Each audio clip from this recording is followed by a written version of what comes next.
Aujourd'hui, quelques paragraphes intéressants du message, le dévoilement de Dieu, prêché par Frère Branham le 14 juin 1964.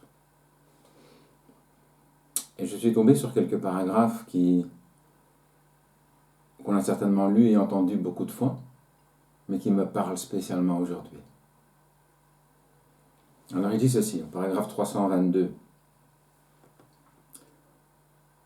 Maintenant, en ce qui concerne le ministère parfait de lui-même, pas un homme, pas une dénomination, comme ça a été le cas au travers des âges, mais lui-même manifesté.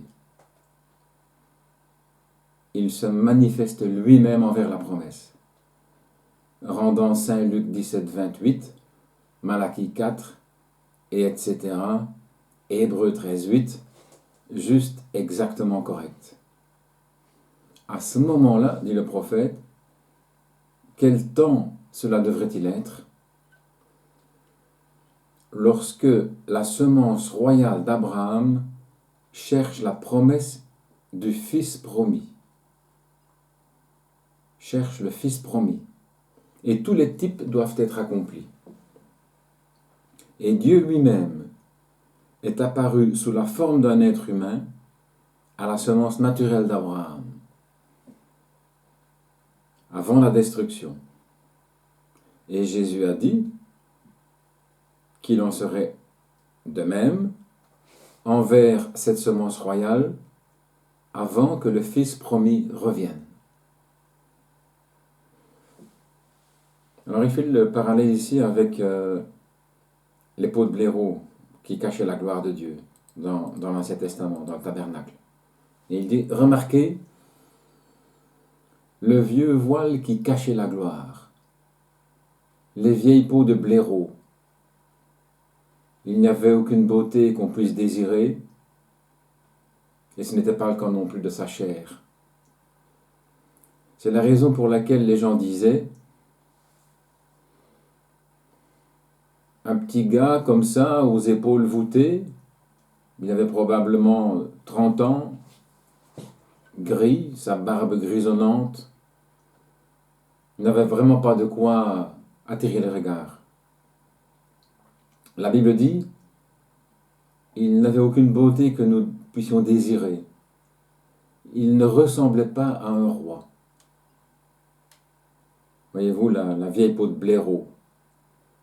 Mais, oh, dit le prophète, ce qu'il y avait à l'intérieur.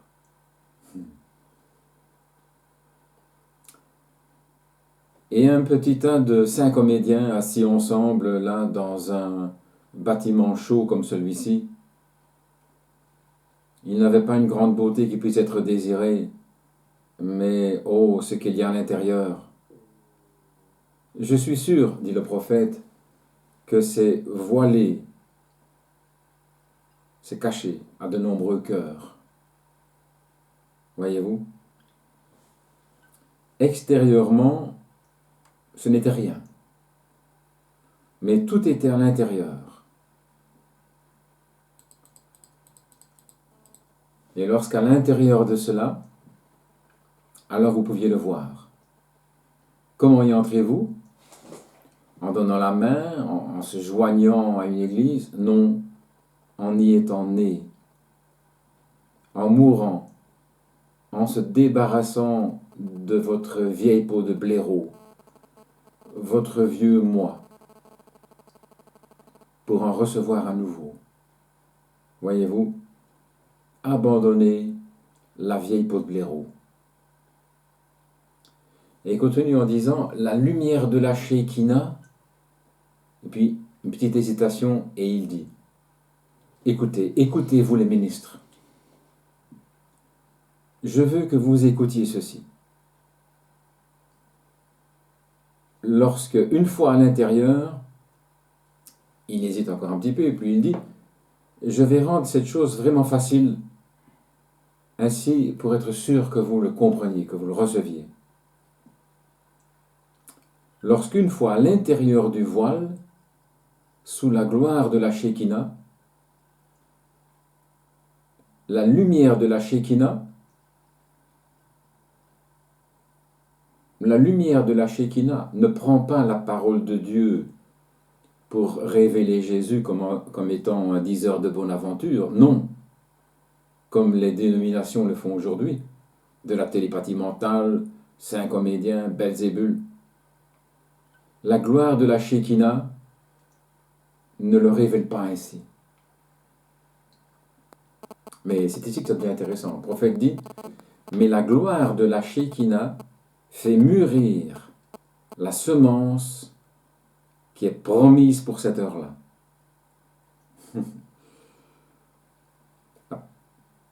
La semence qui est promise pour cette heure-là, la semence de la parole, le montrant, lui étant toujours le lys de la vallée. Cela produit cette semence, le lys de la vallée, le pain de vie, l'alpha et l'oméga, le même hier, aujourd'hui et pour toujours. Il est la portion des croyants. Ce qui m'a frappé, c'est qu'il dit la gloire de la Shekinah révèle cela aux croyants. Il est le même hier, aujourd'hui et pour toujours. Non pas au jour d'autrefois, il est passé, il est mort et tout est terminé. Ainsi, les amis, si vous croyez cela,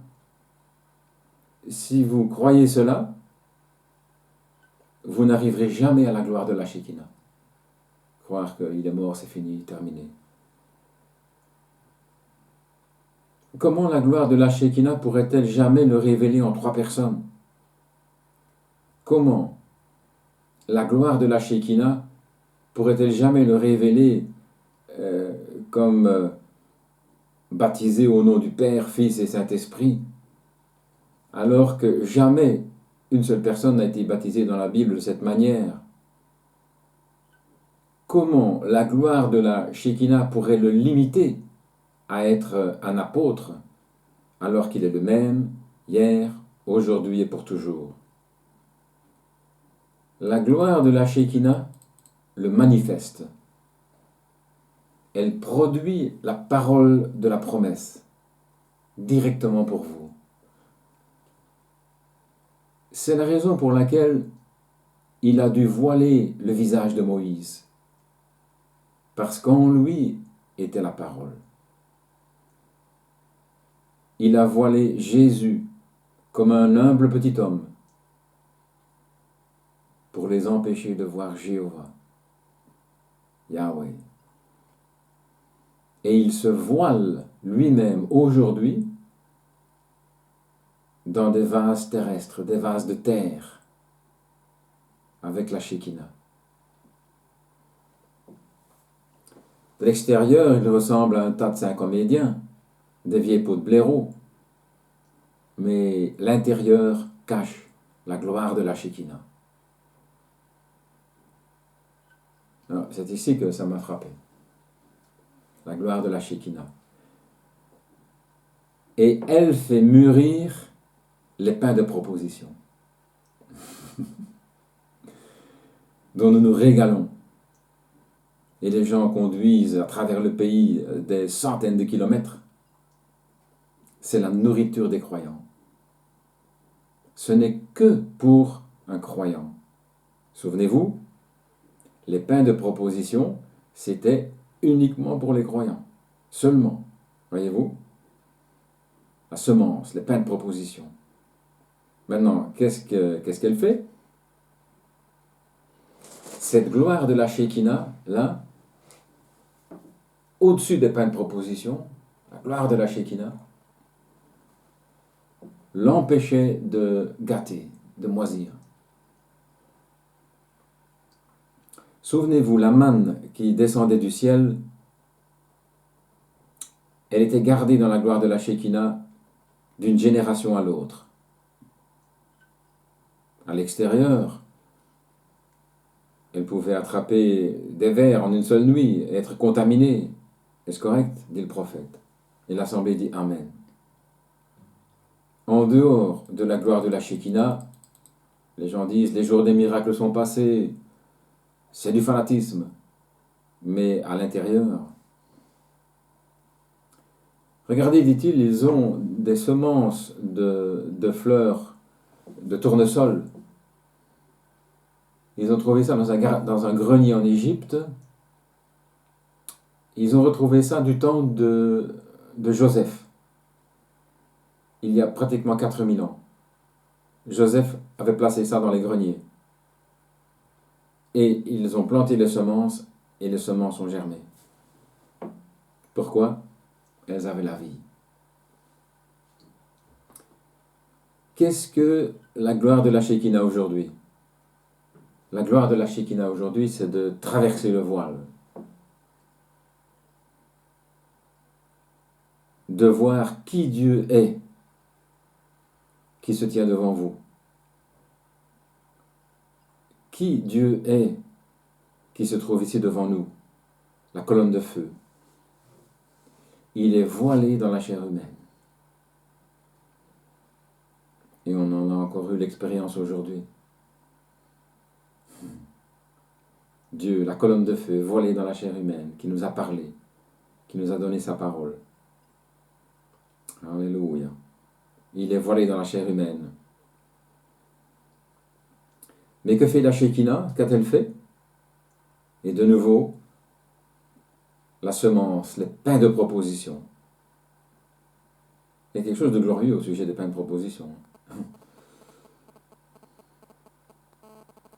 Donc, les pains de proposition, cette semence, c'est la parole par laquelle nous devons vivre en ce jour-ci. Par ces promesses-là. La gloire de la Shekinah fait mûrir ces pains de proposition, fait accomplir la chose.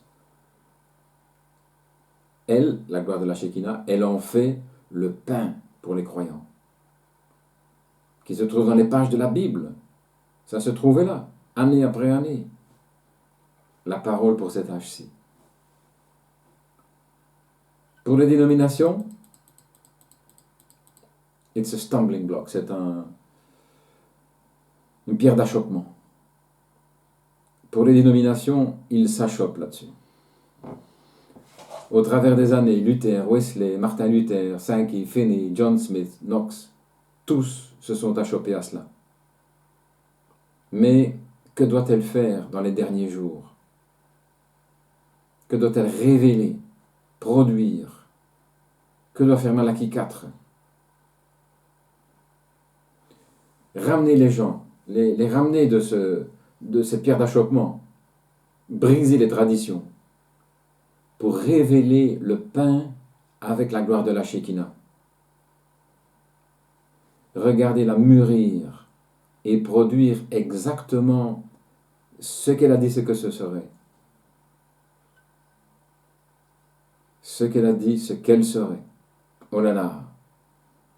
Et à nouveau, les pains de proposition pour cet âge-ci. Pour les dénominations, c'est une pierre d'achoppement. Un tas de fanatiques, disent-ils. Mais nous qui croyons, c'est autre chose. Alléluia. Mais maintenant, comme Apocalypse 10 l'a promis, tous les mystères de Dieu qui ont été cachés dans les pages au travers des années allaient mûrir pour produire dans l'âge du message du septième ange. Le message du septième ange, on sait ce que c'est le message prophétique de Frère Branham. Amen. Qu'est-ce qu'il a dit il y a 1 an et 6 mois, jusqu'à 2 années maintenant? Qu'est-ce qu'il a dit? Va à Tucson, au nord de Tucson. Et là, un grand souffle, une explosion qui arriverait. Les sceaux seraient ouverts. Les sceaux qui révèlent ces choses. C'est revenu exactement comme il avait dit. Qu'est-ce que c'est? Cela montre que ça ne peut pas être l'homme. Cela arrive parfaitement aussi droit qu'il est possible, chaque fois. Qu'est-ce que c'est? C'est la main de Dieu devant nous. Et parce que c'est dans un petit groupe, voilé dans la chair humaine, c'est voilé pour le monde extérieur. Et il est caché au monde extérieur. Et il se révèle à des bébés comme nous qui veulent apprendre. Alléluia. Et tout ça se trouve dans le dévoilement de Dieu, le 14 juin 1964. Dieu était dévoilé dans la chair du prophète. Alléluia.